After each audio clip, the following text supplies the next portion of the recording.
Scugog Township upgrading council meetings. Courtney McClure for The Standard. Scugog. The public will be able to view council meetings via live stream through eScribe on the Township's website. However, if members of the public would like to participate during a council meeting, they must attend the meetings in person. We are hoping to offer an online participation option for delegates, explained the Director of Corporate Services Municipal Clerk, Becky Jamieson. However, she said she cannot confirm if that will be for the council meeting on March 28th. Currently, the Township of Scugog is upgrading their technology. These changes are expected to be completed around May or June of this year. Ms. Jamieson explained she does not know if these technological advancements will include online participation. Members do not have to be vaccinated to attend in-person council meetings. We are working on the protocols and procedures that will be in place, stated Ms. Jamieson. Furthermore, council members and township staff will have plexiglass placed between each of them. This will allow council members and staff to remove their masks while seated. All other participants and attendees must wear their masks at all times. The legislative requirements are being reviewed, and additional safety protocols will be added where the township sees fit, in advance of the first in-person meeting. If a council member cannot attend, they are allowed to participate in the meeting virtually. According to Ms. Jamieson, in 2021, a staff report was brought forward as a result of Bill 197. Bill 197, COVID-19 Economic Recovery Act 2020, provided amendments to the Municipal Act. These amendments included allowing members of municipal councils to participate online if needed. If you're interested in viewing this report, it's available on the Township of Scugog website. Council approved recommendations from Township staff allowing other council members to participate online. This is a significant step in the reopening of our municipality, said Ms. Jamieson. As we move forward and our technology is upgraded, we hope to provide multiple opportunities for public engagement, be it in person or via online options. Masking requirement could be lifted in Ontario by the end of March. Dan Kearns, Local Journalism Initiative reporter for The Standard. Durham, Kawartha Lakes. With a number of COVID-19 public health measures already being lifted in Ontario, the provincial government has hinted at the masking requirement being the next one to be lifted soon. There isn't a person out there I talk to who says, "I like these masks." But I've always followed the health and science advice. I've always listened to the chief medical officer, and I continue to listen to him. Hopefully, a recommendation will come over the next week or so, or next couple of weeks, and we'll take him up on that recommendation, Premier Doug Ford said at a press conference on Thursday, March 3rd. Premier Ford had discussed a potential timeline for lifting the mask requirement in the province during a press conference on Monday, February 28th. What I'm hearing is, over the next few weeks, maybe after March break, when the kids get back, the government can lift it. But we'll see. I don't want to set a date. The Premier also spoke about whether the Ontario government will force municipalities to lift their COVID-19 mask policies, like the Alberta government is. I've always been a strong believer in working with municipalities, Premier Ford said. It's all about working together and getting through this. Information session at the Uxbridge Arena. Courtney McClure for The Standard. Uxbridge. Many residents living in Uxbridge don't know where to register for March break camps, swimming lessons, or other activities happening throughout Uxbridge. To find this very thing out, join Uxbridge Councillor Bruce Gerard and many others on March 24th at the Uxbridge Arena Community Room. The information session will start at 7 p.m. and end at 9 p.m. There will be plenty of local service providers available for you and your family to speak to at this event, and it's free. According to Councillor Gerard, Ontario has lifted all COVID-19 restrictions except for mask mandates. So, all attendees and service providers must wear a mask while inside the building, unless health restrictions change before March 24th. As COVID restrictions are removed, families are anxious to get back to normal, explained Councillor Gerard. Recreational activities are a big part of that. Currently, Councillor Girard has invited approximately 20 to 25 clubs, organizations, and businesses. He said more service providers would be invited through word of mouth or when notice reaches them in another form, social media, print, etc. Some businesses and organizations and clubs have confirmed their involvement and willingness to attend the information session so far. These include the Uxbridge Youth Baseball Association, the Uxbridge Scouts, and many other businesses and organizations throughout Uxbridge. Councillor Girard said local businesses, clubs, and teams have had a difficult 2 years, and these organizations are anxious to connect with people who use their respective services. When Mayor Barton and I talked about doing the event, the goal was simply to provide an opportunity to bring them together, he explained. The last 2 years have been challenging for everyone, so if this event can help life get back to normal, it will be a successful event. Although Councillor Girard will be present at the event, he won't be delivering any presentations, but he is interested in helping out. He said he might need help setting up for the event, so if any community members are interested, they are welcome to join him. The prime demographic for this event is families with young children, who don't know where to register for programs and are looking for more information about local programs within the community. Despite this, groups and organizations which focus on teens and adults are welcome to attend. Ultimately, I just want to give everyone a chance to reconnect, said Councillor Girard. For more information, please contact Councillor Bruce Girard by email at bgirard@uxbridge.ca, or you can call the Uxbridge Arena at 905-852-3081. Further information will be posted on the Township of Uxbridge website at uxbridge.ca.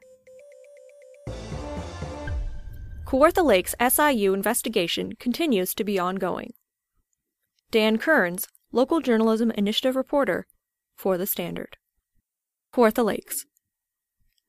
The investigation into an OPP incident which led to the deaths of a 1-year-old boy and his father over a year ago in Kawartha Lakes continues to be ongoing. In an email to The Standard, Ontario Special Investigations Unit, SIU spokesperson Christy Dennett stated, "The SIU has no updates at this time, and she will provide another news release at the conclusion of the investigation." The last update in the case came in late November, when the SIU reported they received testing results from the Federal Bureau of Investigation and they were reviewing the FBI's forensic report. The incident occurred on November 26, 2020. In a press release at the time, the SIU explained the incident occurred when the Ontario Provincial Police, OPP, was made aware a father had abducted his son from the municipality of Trent Lakes. Officers then located a pickup truck in the city of Kawartha Lakes on Sturgeon Road. On Pigeon Lake Road, the truck became involved in a collision with an OPP cruiser and a civilian vehicle. At the time, an OPP officer was standing outside of the cruiser, and he sustained serious injuries. An interaction ensued between the 33-year-old vehicle driver and officers, and 3 officers discharged their firearms. The man was struck and airlifted to the hospital in grave condition. Inside the pickup truck was a 1-year-old boy. He had sustained a gunshot wound and was pronounced deceased at the scene, the press release stated. The father later died in a hospital from his injuries. In September, the SIU explained their investigation into the incident was in a holding pattern as they waited for the results of specialized out-of-country forensic testing of some of the ballistic evidence by the Federal Bureau of Investigation. The Substance of Resilience. I'm sure everybody's aware of the war in Ukraine and how stubborn President Putin is being regarding what he is attempting. His claim is being he's protecting ethnically Russian people from being oppressed in Ukraine. Well, the fact of the matter is, prejudice happens everywhere, and we all, in principle, disagree with it. But prejudging or misjudging is a common mistake we all make from time to time. Usually, it is based on a lack of information or the presumption of being informed. This is problematic when a person or a group of people operates from one information source without investigating different sources.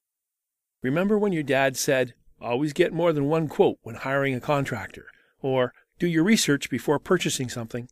Good advice to be followed when assessing anything, even people and their issues. Maybe it's a problem between friends, government parties, or countries. More and different information is likely better balance, because in the abundance of counsel there is wisdom.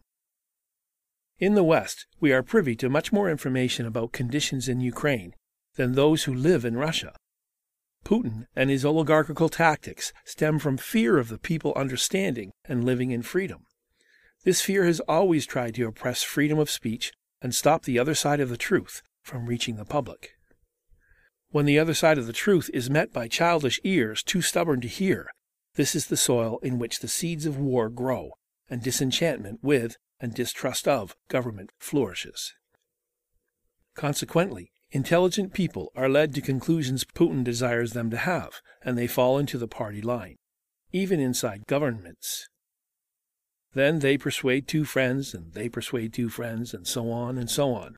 You remember the advert that this comes from. But this does not define a people, rather a problem between government and its people. Yet the problem remains when a people who are misinformed by a single source act according to that misinformation. Harm happens to the psyche of that people. Their collective conscience is seared, and people begin to defend and automatically act in accord with what they have now invested themselves in. For where your treasure is, there will your heart be also. Luke 12:34, King James Version. This is why it's so hard to remove people from their prejudice. It is guilt-ridden investment, the cover-up from fearful pride, and a reckoning within oneself. The world is not how one has seen it all along.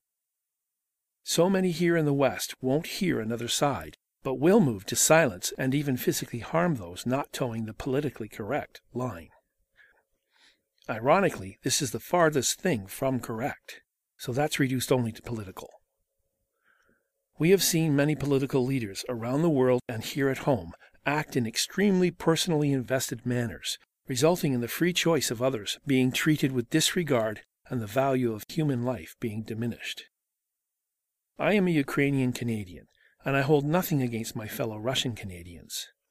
We can support people as people, difference as individuality, and culture as a collective expression of that difference, as long as it values the lives it purports to hold, and leaves positions to freedom of speech and courtesy.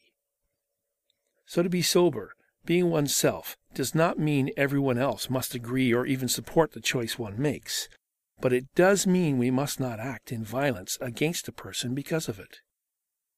When a government system, a controlling influence like big business, or groups of people operate on a determined bias with agenda, it is no longer freedom of speech, but the beginnings of tyranny. Functioning from this skewed perspective, mistakes can be made en masse. If the voice of a single person is taken away, or the representation of a minority is stifled, or a media stream is dominated, dictated to, or an attempt is made to shut it down, this is freedom being scuttled, our fundamental culture being assaulted. If one does prejudge, we can operate from the advantage of the other side of the truth in our Canadian West, regarding what has actually transpired in Ukraine, and trust our government has not chosen somehow to suppress the truth, so we can see. In a news article on TV, I saw a Ukrainian man and woman who had planned to be married before this war started, still get married in Kyiv. They were both in battle fatigues, being showered in a rainfall of rose petals. Kyiv's mayor was in attendance. Keeping peace within oneself and extending it to those around protects the hearts of others as well. Real strength is finding and celebrating life, regardless of the childish efforts of oppression. This maintains innate dignity and levels pride. They found beauty and stepped out to bring it and encouragement to the hearts of those in Ukraine. Resilience is the ability to get back up and not be infected with the harm unleashed by a situation or another person. Do not be overcome by evil, but overcome evil with good. Romans 12:21, New International Version. The Standard Podcast was produced by Greenstream Studio for the Standard newspaper.